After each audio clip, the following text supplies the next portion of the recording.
Hi, I'm Annie Botticelli, and welcome to my February 2019 horoscope report for you. Go to anniehelpsyou.com to check out my blog and all kinds of other goodies on my site, including enrollment for my astrology apprenticeship program if you'd love to learn astrology with me. Also, if you'd love to be a coach as your profession and bring your business online, my coach certification and online business training course is enrolling now. And I have launched my new publishing company, Luminous Life Publishing, Books and Beyond, and along with it, my new book, Radical Prayer, Transform Your Life and the World in 28 Days. So you can see more about this prayer book that is for all denominations at anniehelpsyou.com. So February is one of my most favorite months of the whole year of 2019 for so many things, for launches. Also, we've got 3 times the sweetness, 3 times as many sweet aspects this month. It is an amazing time to do anything important until around February 18th when we start shifting into Mercury retrograde shadow period. So I've got lots and lots of details about my favorite days to do important things, plus a massive amount of details specifically for you and your sign. So let's look at those details now. Hello, Capricorn friends. Okay, so this month, now that we have the eclipses behind us, although manifestations from them can definitely still be coming in, I want to talk about Venus and Saturn, because Venus is generally super awesome and Saturn can be a major chop buster, but because Saturn is still moving through your sign and there are important lessons that Saturn wants to teach you, and it doesn't have to be as bad as it would be in many cases if you're going through it unconsciously, meaning not knowing what the heck Saturn's all about. So I really want to educate you on Saturn, how to get the better end of it, how to turn the challenges into opportunities, and how to just master the Saturnian lessons while it's moving through your sign. Okay, so the first thing we've got to start out with, which you're probably thinking, gosh, Annie, it's taking you long enough to do this, right? But I finally made a little handy dandy chart so you can figure out if you're early, middle, or late degree placement. Where you were born in the Capricorn spectrum can change what the chart looks like for you, as you will soon see. So you can look here to see where you fall in here. If you're watching for your rising or your moon, you can look at the degrees. If you're watching for your birth date, you can look at the birth dates. These are ranges. Sometimes they're staggered a little bit depending on when the sun moved into the sign that year. So take a look here and figure out where you are. I will bring it back in periodically if you missed it, but we definitely need you to know where you're at there. Okay. So the first thing I want to talk about is the fact that when we look at a chart, it's easy to want to run screaming because you're like, how are you going to make any sense of this madness? It's craziness, right? Like, what is it? What is all this stuff? So I like to make it simple by breaking it down and starting with thinking about these planets as people. They have personalities, they have characters, they have tendencies, just like people. So if someone comes to your party or someone's around you a lot, if something is prominent in your chart and it's like having a certain person around you with a personality. So we're going to start with the softer, sweeter, lighter energy of Venus, okay? And so Venus is going to be accentuating the 12th house for you early degree people. But it is in this month going to move into the 1st house. You middle and late, you're going to be having pretty much the month with Venus in your 12th house. See, this is about to go there. So all of you will experience Venus in the 12th this month. You early degree people, it's going to move on a little bit sooner, but you're still going to have the things that we're talking about, and then it will move on. So we want to understand Venus as a person. There's no better person I know that embodies the energy of Venus than my grandma Marge, who unfortunately has passed away a while ago now, but I think about her all the time. So if you've been with me a while, I'm sure you've heard me talk about my grandma Marge because she comes up now and again. Venus. Venus has lots of different sides to her expression, and they all are like my grandmother. Okay, so just imagine this, my Italian grandmother Marge Small woman, petite, short, smaller than I was even as a kid somehow, always reaching up to grab me by the face and kiss me on the mouth. Okay, so when I would see her, first thing she'd do, smooch. I love you. Okay, love is an aspect of Venus. Second thing she'd do, slip $5 in my pocket. Venus, money, they're related. Okay, it's an aspect of Venus. Then she would tell me how beautiful I am. Okay, that's what she says to all the grandkids, anybody that she loves. Look at that face, right? Beauty. Then she would stick a meatball in my mouth. If you have Italian relatives, you will know what I'm talking about. Okay, so these are the aspects. Actually, I can leave those up. Okay, so love, money, beauty, and sustenance, comfort, feeling full and happy. Okay, that's the meatball. So you can pretend it's a vegan meatball if you don't want to deal with the idea of the meat. Okay, so this is the energy of Venus. So wherever Venus goes in your chart, it brings my grandma to that area of your life. So all your early, middle, and late degree placements are going to have this energy in your 12th house. And the 12th house has to do with your deep unconscious mind. It can be a time of harmony, inner harmony, or breakthroughs with getting there. It can be a time of quietness and tranquility where you claim it. And sometimes it comes from overwhelm that you have to claim it. Artistic expression. I love this time for retreats. I love it for just like disconnecting from, the internet, shut the router off, just having quiet time, bath time, going out in nature time. This 12th house is very much quiet space where you're connecting to spirit, connecting to plants and animals and crystals and just this amazing behind the scenes area. This can also be an amazing time for figuring out some really good money ideas. So money ideas can come in. And even though this 12th house is in the backdrop, February is my most favorite month, one of them for launches in the whole year. So launching, especially by February 18th or so, you'll still have all the planets direct. You'll still have free from the Mercury shadow period that starts on the 19th. You'll have beautiful aspects, which I'll go into when we talk about the general transits. I'll tell you the dates of those. Just so much more sweetness this month. So it's just amazing for anything behind the scenes, but it is also amazing for bringing things from behind the scenes out. Okay?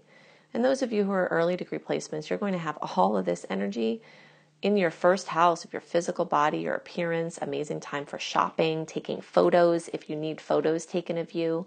A lot of times you can have more appeal energetically when and visually when Venus is in that first house, and you middle and late degree placements, this will soon follow. It's just going to be staggered a little bit. So really lots of sweet energy there. Okay. So now that I've buttered you up with my Grandma Marge, now we got to get down to business and talk about Saturn. And I just want to tell you at first that you, if you know me at all, know that I'm super positive and optimistic and that I can and will convert everything that could be challenging into something positive. That's part of my job. That's how I do my work. So when you hear the things that Saturn can bring, if you latch onto those and then ignore all the remedies I'm telling you, do not bother saying, man, you're a bummer, or what a depressing report, because I'm not going to deal with you. Okay, that's ridiculousness. If you listen to what I'm saying, you will hear me tell you that you can convert any challenges, and that's what Saturn wants you to do. Convert any challenges that I tell you that may come into absolute gold. Okay, this is super uplifting. This is super empowering. This is super exciting. So make sure you take it that way. Okay, so let's understand Saturn's range of potential. Okay, so every planet, every sign, every placement has a range of potential expression from lowest to highest. The lower end of Saturn can be heavy. It can feel like you're being crushed like a little bug under concrete. And those of you who have, your birthdays up until about the 4th or 5th or so of the month, for the time, all of 2018 up until now, you've had your time when Saturn crossed over your placement. If you're for your sun, or if you have placements up until 15 degrees, your moon, your rising sign, you've had Saturn crossing over that point. Lots of heaviness abounding, could be depressive, can be challenging obstacles, like you're walking through mud, difficulties, like, oh my gosh, right? Saturn creates tests. It tests weak links. But the higher vibration of Saturn is fruition, awesome fruition. Saturn is actually the bringer into form. So we need Saturn to be in form. It can manifest things like no other planet can. It's the actual tangibility bringer. Okay, it can bring accomplishment. It can bring stability, building, like a foundation, a solid foundation. So the alchemical ingredient to convert all of this to this is hard work, discipline, consistency, diligence, focus, and mastery of the area that is coming up. Okay, so if you are getting crushed like a bug in any area, Saturn wants you to work hard, be disciplined, and set a new foundation and strengthen those weak links.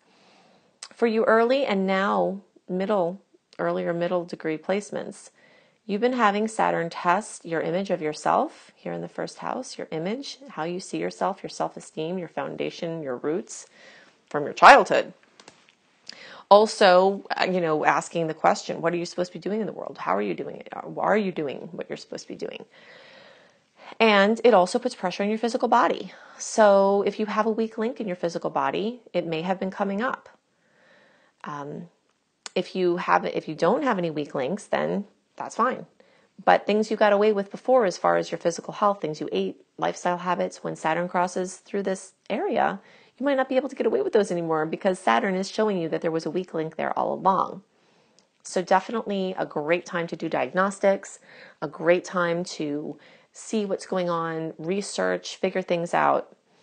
And it's one of the best times ever to start a healthier physical routine, exercise, diet, anything that is part of supporting your physical body, reducing stress, and sleeping more.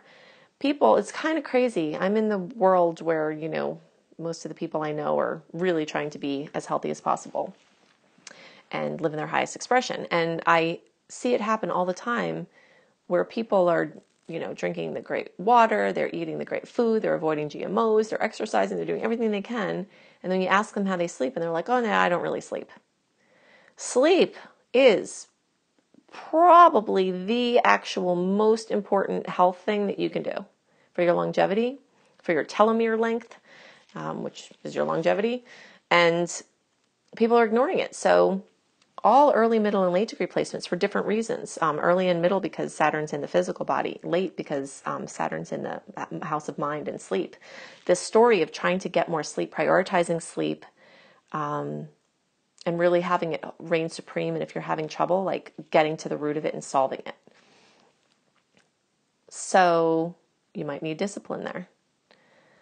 Okay, so you middle and later degree placements, you haven't had this crossover into the first house yet. Okay, so it's been some of you middle degree people, you're having it happen, but you later middle degree people and you late degree people, you've got this in this 12th house. And for many people, this can bring depression, heaviness, just lowness. So for you, again, I'm not a doctor. You've got to check this with your own intuition, with your research, with your doctor, with everybody who's on your healthcare team. But fish oil is one of the best ways, and effective fish oil. Omega-3 Innovations is my favorite fish oil. Omega, and then the letter 3, and then innovations, plural.com is the one I use. Like a very high quality fish oil. If you're a vegetarian, you can use a non-animal DHA source. However, there is a complicated conversion process that is hard to track. And if you have a serious situation, you may consider making an exception and just trying the fish oil. If not, you can, try your luck with the non-animal source. But in any case, I have seen, and remember, when I'm telling you this, This isn't willy-nilly. You know, astrology is not like a casual thing for me. I have done thousands of live readings. I've looked at thousands of other charts besides my live readings. I've been doing this for almost 2 decades, very, very full on. And almost 100% of the time when people have Saturn in the 12th house, they feel lower than they usually would. Even people who aren't depressed by nature. And sometimes it's a relief to know that, because it's like, gosh, I wonder what was wrong with me. But it can actually, this is what I've seen, Saturn in the 12th can actually reduce your serotonin levels.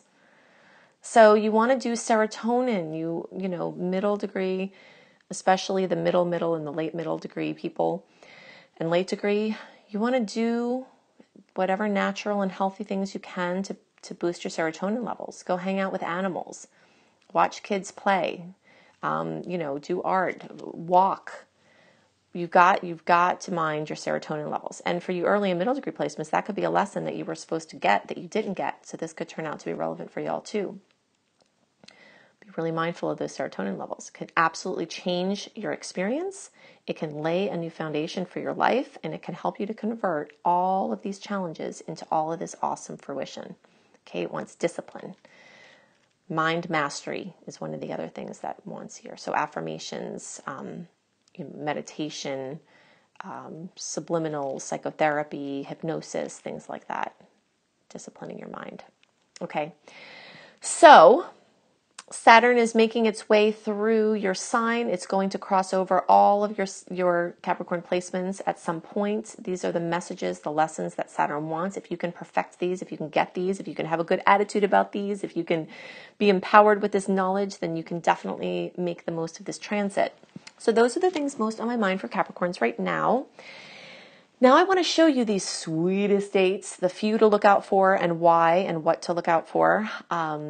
And some other things about the general transits that you'll definitely want to know. So let's look at the general transit charts now.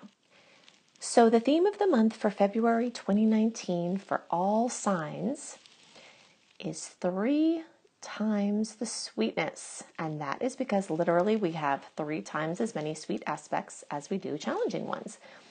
In the beginning of January, we started these really nice open skies with the stars, you know, the planets moving direct. But January was a little bit dicey in the way that we had 2 powerful eclipses. And for some people, those brought amazing positive changes.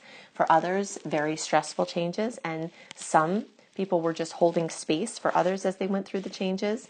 And some positive changes still could have carried some stress because of just the newness of them. You know, trying to get into a new rhythm or having it come all of a sudden can carry its own kind of stress, even if it's a very positive thing. So February is going to have a totally different energy. The open stars of having all the planets be direct is going to continue through February 18th. So we've got all that going on. And then, like I mentioned, we actually have a massive amount of sweet aspects. We do have a second supermoon that is at its 1st degree. So this whole energy of clean slate is continuing. And that's just a very, you know, major theme for all of 2019, actually, that's being initiated here at the beginning. I'm going to give you a list of the days that have sweet aspects and a list of the days that have challenging ones, and then we'll go into some more details. But definitely remember to go to my website, anniehelpsyou.com, and sign up for my free email newsletter to receive a written version of these general transits delivered into your inbox a month early so that you have them visually for planning purposes. Okay, and if you are already on my email list and you're not getting my emails, then definitely check spam, social, events folders, and move them into your inbox to get your inbox the message that you want them there. Okay, so the sweet days are going to be, let's just make a little list over here. And so the sweet days, these happy ones, are going to be the 1st, the 2nd, the 3rd, 4th, 7th, 9th, 17th, 18th, 19th, 22nd, 23rd, and 27th. Okay, the challenging ones, and as I give you these dates, remember that we often feel the energy of a transit before or after the actual transit, so don't hang your hat too heavily on the exact date. Just know that present and the days around these days are the transits. Okay, so the challenging ones, where we'll just kind of put little guy having some difficulties there. Okay, so we have a challenging transit around the 1st, the 12th, the 14th, and the 22nd. And also in those days at the end of the month, there's, on March 1st, there is a challenging aspect, so you might feel some of that in the days at the end of the month. But in general, you can see a lot more sweetness there. And when you track this over time, you can really see a difference, like the mood of the month is very much directly affected by the amount of sweet aspects we have versus challenging ones. Okay, so let's just do a little summary of some of the major ones here, and then definitely go to anniehelpsyou.com to get a list of the rest and what you can experience with them. So on the 31st, I'm going to list the Saturn in Capricorn, sextile Neptune in Pisces again. Okay, so let's see. Saturn there. Neptune there. Because as you can see, like here at the beginning of the month, they're only a degree apart. So that aspect, that beautiful 60-degree angle, it's one of the most favorable in astrology, is still going to be echoing out for many days, even a couple of weeks, the first couple of weeks of February. You'll be feeling the sweet vibes from this sweet lineup. Whenever planets that are outer planets get together, in any configuration, they last longer than the ones that move more quickly. Okay, so you'll be feeling those sweet vibes. And in general, this is characterized by material gains coming from spiritual focus and pursuits, or artistic focus and pursuits. So kind of like a blending of the sides of the brain, a blending of the seen and unseen. Okay, so the next thing around that time, and this is one you really got to watch out for. Mars in Aries square Pluto in Capricorn. Okay, so we got Mars in Aries there. Pluto in Cap here. You can see they're at 21 degrees right from the beginning there. So they're matching. And that's a square. That's like a, no, we don't like that one as much. Now, it is true that challenging aspects can definitely spark something important. And for the seeker, we don't have to look negatively upon these challenging aspects, because they could sometimes give us the catalyst that we need to do something, or it could be a conflict that sparks a breakthrough. But as far as like your general safety, definitely be careful around those days, because it's just the kind of energy that could actually be dangerous. You don't want to antagonize a crazy person in the beginning of the month there. You want to be careful with your physical body. You want to guard your head, guard your bones. Okay, so now we start the sweetness spree. Venus and Uranus getting together on February 2nd. So we've got Venus here. We have Uranus here. Okay, so this is going to move into configuration with this. Venus rules love, beauty, money, self-esteem, design projects. Uranus is the great awakener, the great bringer of surprises.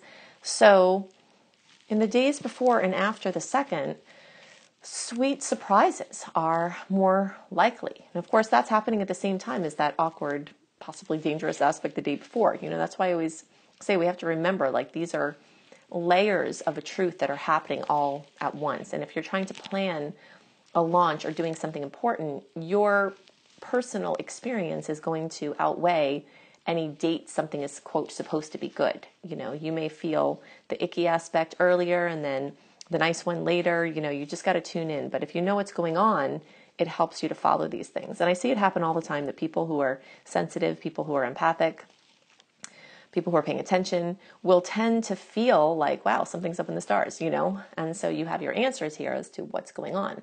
Another sweet aspect on the 3rd between Mercury and Jupiter.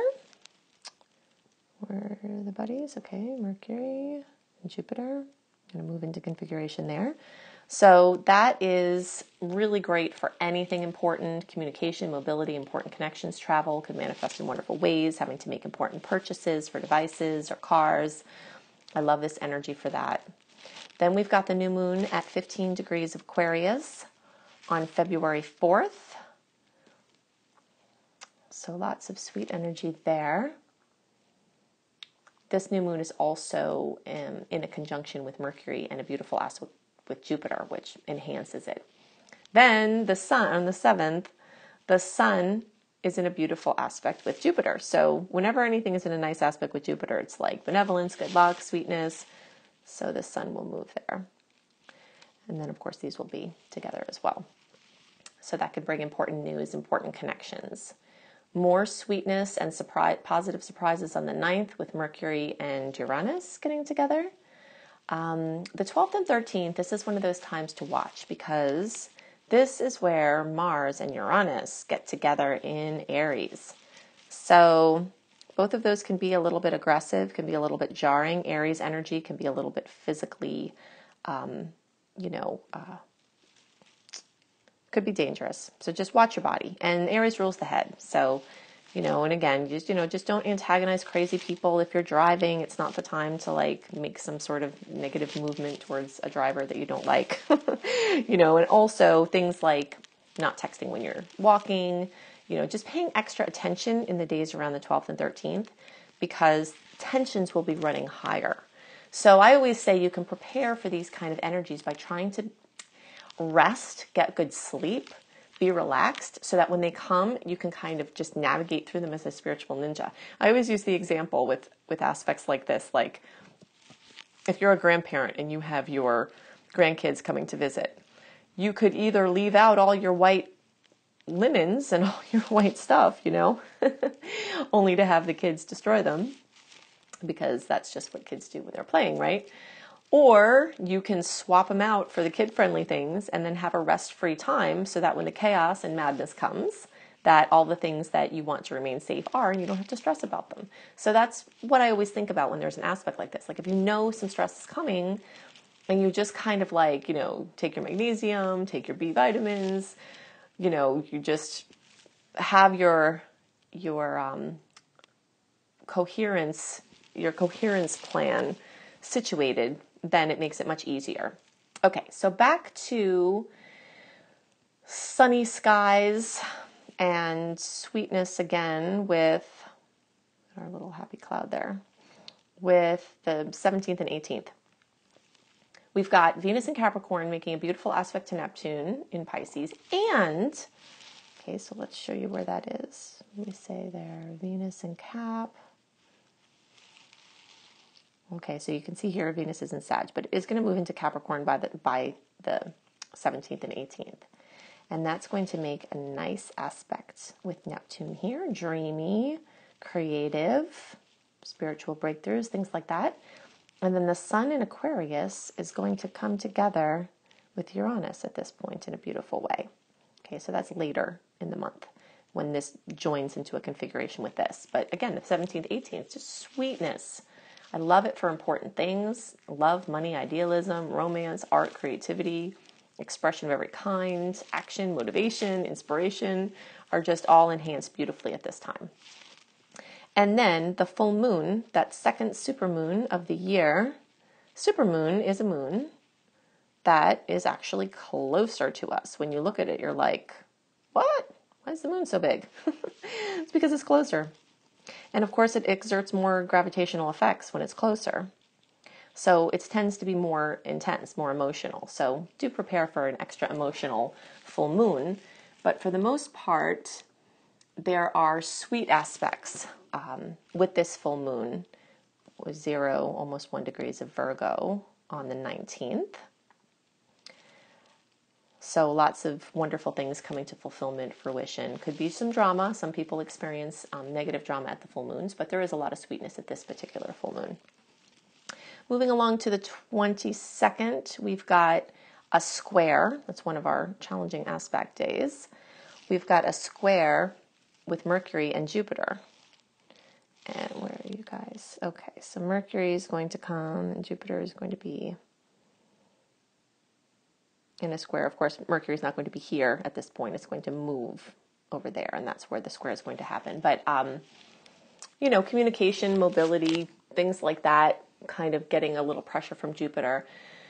Even when Jupiter has kind of like a challenging aspect, it tends to manifest in a softer way than the rest of the outer planets. So I usually list like just exhaustion for this one, like being overtired. And of course, if you're going because of all these sweet aspects and because you have this open window and because, you know, the Mercury retrograde shadow period is going to start on February 19th, which is true, then you could be tired because you're trying to fit a lot in. And really, it is important to note that I love, love, love this month up until about the 18th or 19th.